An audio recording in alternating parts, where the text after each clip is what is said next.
ये मेरे प्यार प्यारे छात्र, आज का वीडियो आप सभी बच्चों के लिए सेशन के हिसाब से खास होने वाले हैं। और आज की इस वीडियो में हम बात करने वाले हैं हिंदी तीरिज, चैप्टर नंबर 12 का हिंदी तीरिज। और ये प्रश्न 2009 से लेकर 2026 तक में पूछा गया। और आज की इस वीडियो में ये भी बात बताने वाले हैं मेरे प्यारे छात्र कि आप लोग को कौन सा परीक्षा में पूछे जाएंगे क्वेश्चन और कौन सा परीक्षा में नहीं पूछेंगे। तो चलिए मेरे प्यारे छात्र, इस वीडियो को मैं स्टार्ट करने से पहले एक बात और बताना चाहते हैं मेरे प्यारे छात्र कि आज हम इस वीडियो में क्वेश्चन एंड आंसर दोनों ही बताने वाले हैं, जो कि कटने वाले नहीं। तो बिल्कुल यहाँ पर चलिए देख लेते हैं, नीचे में ये देखिए आंसर है। तो आपको जो है ना आज हम क्वेश्चन एंड आंसर दोनों ही बताने वाले हैं। वो भी प्रश्न सिर्फ 20 वो है, मतलब 20% है, मतलब 20 क्वेश्चन है, जो कि इस चैप्टर में से ना सिर्फ 20 प्रश्न था जो कि हम इस वीडियो में दे चुके हैं। तो सभी छात्र से हाथ जोड़ करना निवेदन है, इस वीडियो को शेयर जरूर करिएगा। अंत में अगर मेरा वीडियो अच्छा लगता है ना, कमेंट जरूर करिएगा। चलिए मेरे प्यार साथ इस वीडियो को मैं स्टार्ट करते हैं कि उदय प्रकाश की कहानी कौन सी, याद रखेंगे उदय प्रकाश की कहानी कौन सी है। तो चलिए हम नीचे में देख लेते हैं क्या है, बी दिया हुआ तिरिच, याद रखेंगे उदय प्रकाश की कहानी का हो जाएगा आपका तिरिच। ऑप्शन नंबर बी लगाएंगे हम तिरिच। चलिए अब आप लोग कहिएगा कि मैम आप भी तो देख के बताते, नहीं हम आप लोग को इसलिए देख के बताते हैं ताकि आप लोग को भी गलतफहमी बिल्कुल भी ना हो। चलिए नेक्स्ट बात कर लेते हैं दूसरा का। दूसरा में क्या कहता है, उदय प्रकाश। उदय प्रकाश ने किस विश्वविद्यालय से एमए किया था। तो चलिए हम देखते हैं कि उदय प्रकाश ने किस विश्वविद्यालय से एमए किया था। तो किस विश्वविद्यालय से एमए किया था, तो सागर विश्वविद्यालय से, सागर विश्वविद्यालय से उदय प्रकाश ने एमए किया था। ऑप्शन नंबर सी।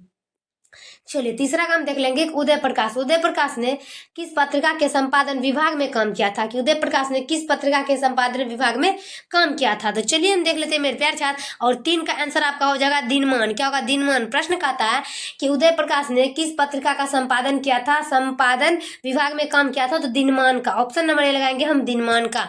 नेक्स्ट की बात कर लेते हैं, नेक्स्ट आपका हो जाएगा 4 नंबर में। तो उदय प्रकाश जी ने किस अंग्रेजी पत्रिका का संपादन किया। याद रखेंगे कि उदय प्रकाश जी ने किस अंग्रेजी पत्रिका का संपादन किया। सभी छात्र एक बार हाथ जोड़कर निवेदन कि इस वीडियो को शेयर करके वॉच टाइम 100 बार जरूर करवाएं।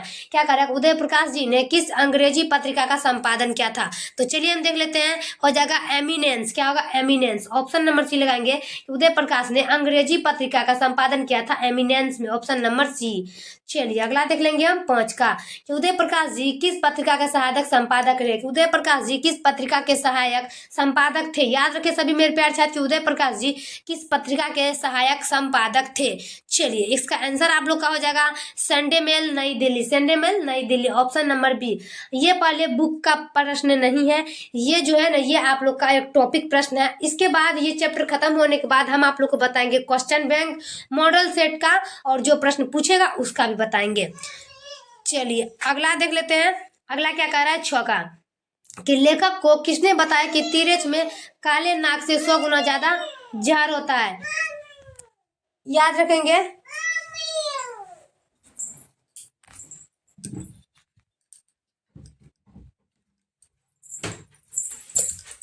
चलिए बताएंगे एक बार।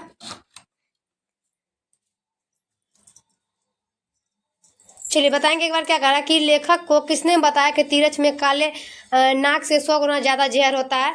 6 का लगाना है, और 6 का आपका हो जाएगा ऑप्शन नंबर ए, थानू। क्या हो जाएगा, थानू। ऑप्शन नंबर ए देख लेंगे हम, थानू। नेक्स्ट की बात कर लेते हैं हम 7 का, कि उदय प्रकाश के अनुसार दशहरे के दिन किस चिड़िया को जरूर देखना चाहिए। याद रखें ये प्रश्न सभी छात्रों को पता होगा, ये पूछेगा कि दशहरे के दिन उदय प्रकाश ने बोला कि दशहरे के दिन किस चिड़िया को देखना चाहिए। तो वो हो जाएगा आपका नीलकंठ। नीलकंठ याद रखेंगे, ऑप्शन नंबर सी में नीलकंठ। चलो अगला देख लेते हैं हम, अगला के बात हो जाएगा आपका 8 का, लेखक को किसने 300 के 3 नोट दिए। लेखक को किसने 300 के 3 नोट दिए। याद रखेंगे 8 का, कि लेखक को किसने 300 के नोट दिए।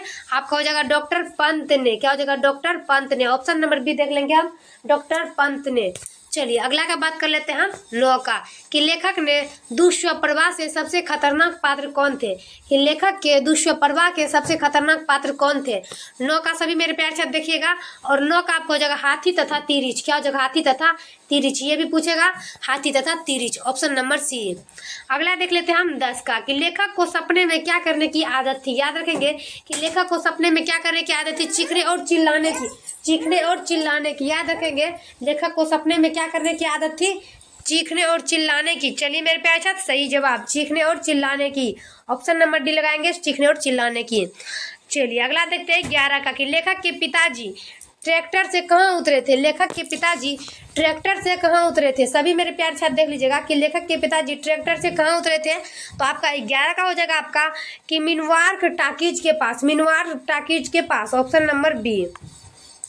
चलिए अगला देखेंगे हम 12 का कि खतरनाक सपनों में लेखक का सबसे बड़ा अस्त्र क्या था। याद रखेंगे, ये पूछेगा कि खतरनाक सपनों में लेखक का सबसे बड़ा अस्त्र क्या था। तो 12 का आप लोग मेरे प्यार साथ लगाना है। 12 का हो जाएगा आपका आवाज। क्या हो जाएगा आपका? आवाज। ऑप्शन नंबर सी देख लेंगे हम, आवाज।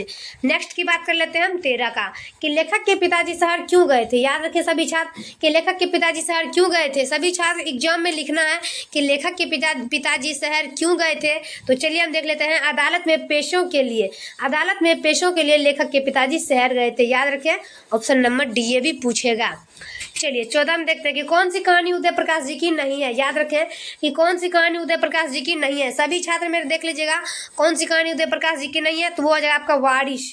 वारिस जो है ना उदय प्रकाश जी की नहीं है। सभी छात्र याद रखें, वारिस उदय प्रकाश की रचना नहीं है। चलिए अगला का बात कर लेंगे हम 15 का कि लेखक के पिताजी को बचपन में किस नाम से शिकायत थी। अब चलिए हम देख लेते हैं कि लेखक के पिताजी को बचपन में किस रोग से शिकायत थी। मतलब लेखक के जब पिताजी था उसको बचपन में कौन सा रोग का शिकायत था। वो जगह आपका डिसाइटिस। क्या होगा? डिसाइटिस। डिसाइटिस। लेखक के पिताजी को बचपन में कौन सी बीमारी का शिकायत थी। वो जगह डिसाइटिस, ऑप्शन नंबर बी। नेक्स्ट की बात कर लेते हैं 16 का कि तिरिच कहानी के पिताजी का क्या नाम था। याद रखेंगे, तिरिच कहानी का पिताजी का नाम था राम स्वरथ प्रसाद। क्या होगा? राम स्वरथ प्रसाद, ऑप्शन नंबर बी लगाएंगे। प्रश्न कहता है कि तिरिच कहानी के पिताजी का क्या नाम था। राम स्वरथ प्रसाद, ऑप्शन नंबर बी। चलिए अगला का बात करेंगे हम 17 का। 17 में क्या कह रहा है कि कहानीकार तिरिच की लाश को जलाने जंगल में किसके साथ गया था। याद रखें कि कहानीकार तिरिच की लाश को जलाने जंगल में किसके साथ गया था। चलिए मेरे प्यारे साथ इसका भी हम देख लेते हैं, थान के साथ। मतलब कह रहा है कि कहानीकार तिरिच की लाश को जलाने जंगल में किसके साथ गया था। वो जगह थान, ऑप्शन नंबर सी लगाएंगे हम, थान। चलिए अगला बात करते हैं हम 18 का कि पंडित राम अवतार क्या थे। पंडित राम अवतार क्या थे। याद रखेंगे पंडित राम अवतार क्या थे। तो ज्योतिष और वेद थे। पंडित राम अवतार क्या थे? ज्योतिष और वेद। याद रखेंगे कि पंडित राम अवतार कौन थे? ज्योतिष और वेद। नेक्स्ट की बात करते हैं हम 19 का कि तिरिच कहानी का कहानीकार कौन है। याद रखेंगे कि तिरिच कहानी का कहानीकार कौन है। याद रखेंगे उदय प्रकाश। क्या जगह? Uday Prakash, option number A लगाएंगे, उदय प्रकाश। तिरिच कहानी का कहानीकार ये तो 100% पूछेंगे, उदय प्रकाश। नेक्स्ट और आखिरी प्रश्न क्या कह रहा है कि कौन सी कृति उदय प्रकाश की नहीं है। कौन सी कृति उदय प्रकाश की नहीं है। हो जाएगा टूटा हुआ पुल। कौन हो जाएगा? टूटा हुआ पुल। याद रखेंगे कि कौन सी कहानी उदय प्रकाश जी की नहीं है। हो जाएगा टूटा हुआ पुल, ऑप्शन नंबर सी। फाइनली मेरे प्यारे साथ वीडियो कैसा लगता है कमेंट में जरूर बताइएगा और इस वीडियो को जितना उसके उतना शेयर जरूर करिएगा मेरे प्यारे साथ। और तब तक के लिए हम नेक्स्ट वीडियो मिलते हैं। जय हिंद, जय भारत।